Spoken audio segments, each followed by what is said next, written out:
করে দেখাবো। চলুন যাই তাহলে দেখি শুক্তোটা করতে কি কি লাগছে। আসুন আমার সঙ্গে থাকুন, আমার ভিডিওটা দেখুন, আর অবশ্যই ভালো লাগলে চ্যানেলটাকে লাইক, শেয়ার আর সাবস্ক্রাইব করুন। আজকে আমি আপনাদের একটা কাজের বাড়ির শুক্তো করে দেখাবো। শুক্তো করতে কি কি লাগছে আমরা দেখে নিই। প্রথমে লাগছে গোল আলু, লাল আলু, শিম, পেঁপে, বেগুন, কাঁচকলা, সজনে ডাঁটা আর উচ্ছে। এগুলোকে আমি সব লম্বা লম্বা করে কেটে নিয়েছি। সঙ্গে আছে বড়ি। আর মশলার মধ্যে আমি দেব পোস্ত, এক চামচ নিয়েছি আমি। 1 চামচ পোস্ত, 1 চামচ সর্ষে, 1 চামচ সাদা সর্ষে, 1 চামচের রাঁধুনি আর 2 ইঞ্চি আদা। এগুলোকে একসাথে বেটে, এই দুধ আছে, দুধের মধ্যে এগুলোকে মিশিয়ে নেব। তাহলে চলুন এবার তৈরি করি শুক্তো। চলুন তাহলে এবার শুক্তোটা তৈরি করি। কড়াই গরম হয়ে গেছে, আমি এবার কড়াইতে তেল দিলাম।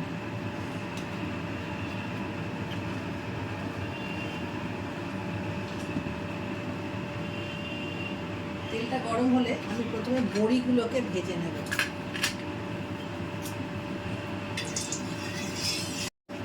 এবার আমি একটু বড়িগুলো দিয়ে দিলাম। বড়িগুলোকে আমি আগে তেলের মধ্যে ভেজে নেব।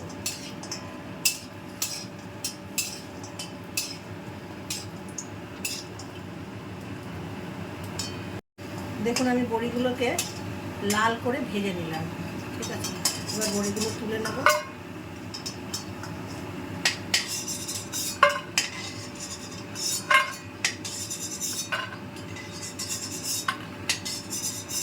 এবার এই তেলে শুক্তোর সবজিগুলো একটা একটা করে আমি ভেজে নেব। প্রথমে আলু আর লাল আলুটা দিলাম।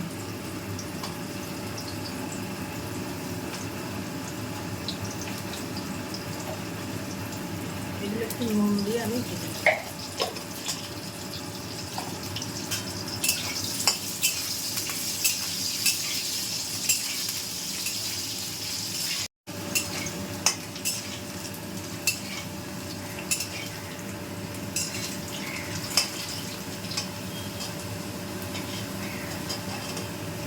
দেখুন আলুগুলো ভাজা হয়ে গেছে। এগুলোকে আমি একটা জায়গায় তুলে নিলাম। এই আলুগুলো তুলে নিয়ে এবার আমি এই তেলের মধ্যেই দেবো হচ্ছে বেগুন।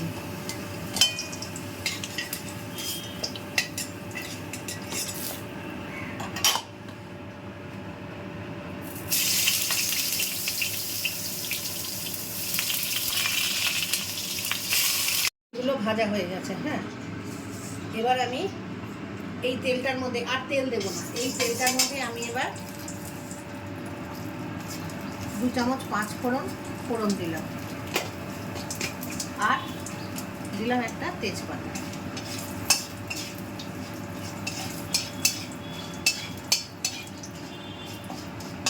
পাঁচফোড়নের একটা সুন্দর গন্ধ বেরোবে। গন্ধটা বেরোলে আমি ভাজা সবজিগুলো এতে দিয়ে দেবো। পাঁচফোড়ন ভাজার একটা সুন্দর গন্ধ বেরিয়েছে। এবার আমি সবজিগুলো ওর সাথে অ্যাড করে দিচ্ছি।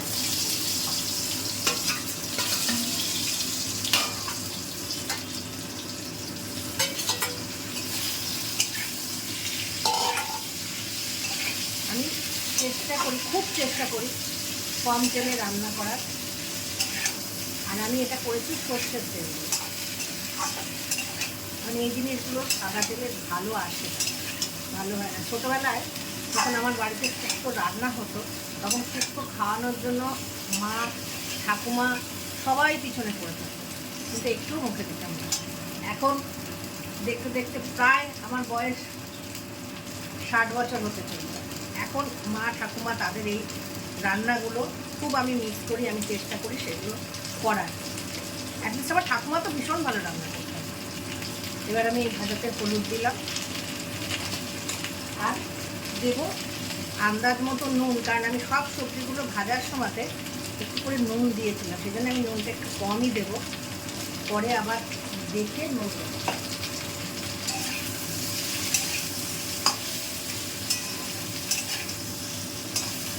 আমার ঠাকুমার রান্না যারা খেত, একবার খেয়ে তারা আমার কাছে ঠামের রান্না খাওয়ার জন্য, নিরামিষ আমিষ যে কোনো তরকারি ঠাম ভীষণ ভালো রান্না করতো, মাছ মাংস কি আর নিরামিষ কি। তো তারা যখনই আমাদের বাড়িতে আসতো, আত্মীয় স্বজনরা বা আমাদেরও বন্ধু বন্ধু যারা এসেছে বলেছে হ্যাঁ ওটা করে খাওয়া হতো। আর যেহেতু আমাদের যৌথ পরিবার, সেই জন্য কোনো কিছু করাতে কোনো অসুবিধাও হতো না। আর ঠাম রান্না করতে ভালোবাসতো, কেউ খেতে চাইলে ভীষণ ভালো করে ভীষণ আনন্দ করে তাদের খাওয়া। ঢাকা দিয়ে রাখবো।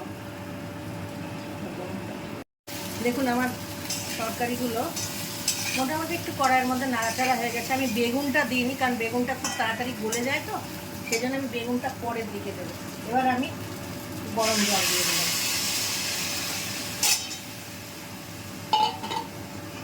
কারণ গরম জল দিলে না তরকারিটা স্বাদও হয় ভালো আর তাড়াতাড়ি ফোটে। এবার এগুলো সেদ্ধ হওয়ার জন্য একটু ঢাকা দিয়ে দেবো, কারণ পেঁপে আছে, পেঁপেটা একটু সিদ্ধ হতে সময় লাগবে। আমি এবার ঢাকাটা খুললাম, খুলে দেখি পেঁপেগুলোর কী অবস্থা। পেঁপেগুলো ঠিকঠাক সিদ্ধ হয়েছে কিনা একটু দেখি।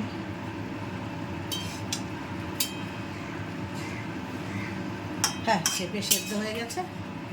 এবার আমি দেব বেগুন, যেটা ভেজে রেখেছিলাম।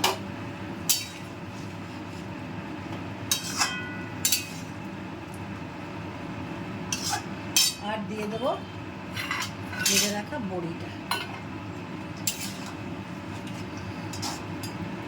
আমি জলটা তখন কমই দিয়েছিলাম, তার কারণ হচ্ছে আমি তো এবার এতে নারকেলের দুধ দেব।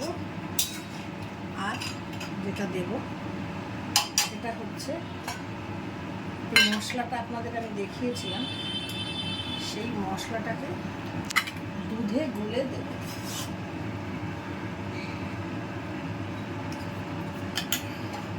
এবার আমি এতে জলটা আমি কমই দিয়েছিলাম, তার কারণ হচ্ছে এতে এবার আমি যেটা দেবো সেটা হচ্ছে যে মশলাটা আপনাদের আমি দেখিয়েছিলাম, সেই মশলাটা একটু দুধে গুলে দেব। এতে সর্ষে, সাদা সর্ষে, কালো সর্ষে, রাঁধুনি, এই যেগুলো পোস্ত যেগুলো আমি বেটে রেখেছিলাম, এগুলো দুধের সঙ্গে অ্যাড করে দেব। আর দেব নারকেলের দুধ।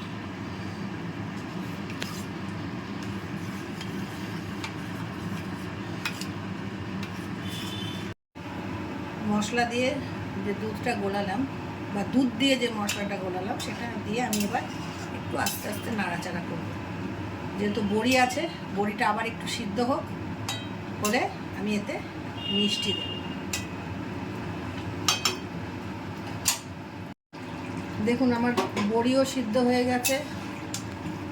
যিনি আমার ভিডিওটা করছেন তাকে দিয়ে আমি টেস্টও করিয়ে নিয়েছি, সে বলেছে বড়ি সিদ্ধ হয়ে গেছে। এবার আমি দেবো এতে নারকেলের দুধ। আমি প্রথমেই বলেছিলাম আমি চেষ্টা করছি কাজের বাড়ির শুক্তো বানাতে।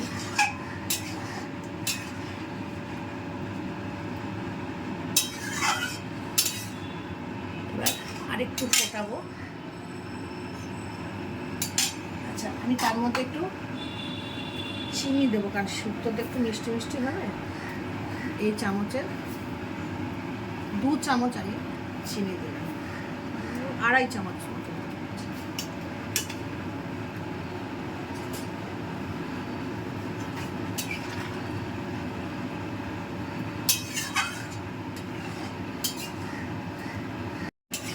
শুক্তো আমার রেডি। এবার এতে দেব ঘি।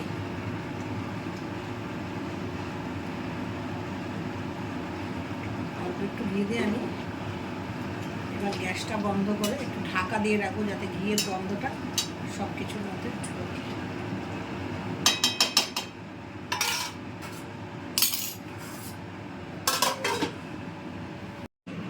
রেডি হয়ে গেছে শুক্তো। এবার আমি এটাকে আস্তে আস্তে ঢেলে নেব। আজকে আপনাদের আমি শুক্তো দেখালাম, ইচ্ছা থাকলেও পরে একদিন নিমের ঝোলটা দেখানো। সেটা জগন্নাথের খুব প্রিয় খাবার, নিমের ঝোল। এটাও আমি একদিন চেষ্টা করব। করে খাওয়া মানে করে দেখাবা। আবার চলে আসবে ঠাকুমার নাম, কারণ এই নিমের ঝোলটা হতো আমার ঠাকুমার বাপের বাড়িতে, ওদের বাড়ি আমার ঠাকুমার বাপের বাড়ি শিবপুরে ছিল, তো মানে বাড়ি এখনও আছে, ঠাম তো আর নেই, যাই হোক, তো ওটাও আমি ওখান থেকেই শিখেছিলাম। দেখুন শুক্তো রেডি হয়ে গেছে। আজকের মতো এইখানেই করে খাবেন বাড়িতে, আর আমাকে জানাবেন, আর অবশ্যই আমার চ্যানেলটাকে সাবস্ক্রাইব করবেন, আর লাইক করবেন, শেয়ার করবেন,